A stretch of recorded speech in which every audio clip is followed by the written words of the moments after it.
এই যে আমাদের বার্থডে গার্ল। এক মাস হয়ে গেছে কমপ্লিট। আচ্ছা গিয়ে তুমি এক কাজ করো, তুমি ওখান থেকে একটু দাঁড়াও।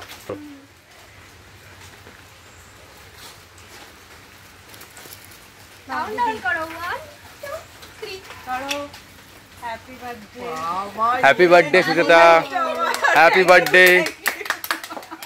অঞ্জলি করতে খুলে দেখো। আবার খোলো, সেটা করো ভিডিও, সেটাই তো সারপ্রাইজ।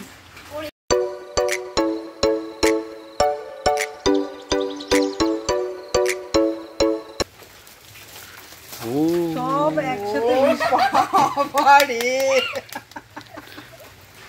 ওর এক্সপ্রেশনটা ক্যাপচার কি করো। অবস্থা, তুই কি করেছিস সেটা? ছোট্ট একটু ভালোবাসা। মাই গড, একটুখানি ভালোবাসা। খুশি হয়েছে কিনা সেটা বলো। মানে এরকম গিফট আমি আমার জীবনে পাইনি, সত্যি কথা। পুরো ডেকোরেশনটা অঞ্জলি করেছে নিজে হাতে। খুব সুন্দর হয়েছে। হ্যাঁ চকলেট আছে তোর, চিঠি আছে এর মধ্যে একটা। ওটা ভালোবাসার চিঠি। এটা আরো সারপ্রাইজ, সারপ্রাইজের মধ্যে সারপ্রাইজ। একদম জীবনে এত সুন্দর সারপ্রাইজ পাইনি রে, সত্যি কথা।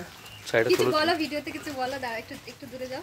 এত দিদি সুন্দর কতটা একটা খুশি হয়েছে? মানে সারপ্রাইজটা মানে আমি আশাই করিনি যে এরকম একটা সারপ্রাইজ পাবো। খুশি হয়েছে? আমি আমার লাইফে এত সুন্দর সারপ্রাইজ পাইনি, আমি ভীষণ খুশি, প্রকাশ করতে পারছি না যে কতটা আমি খুশি হয়েছি। থ্যাংক ইউ সবাইকে। ও বাবু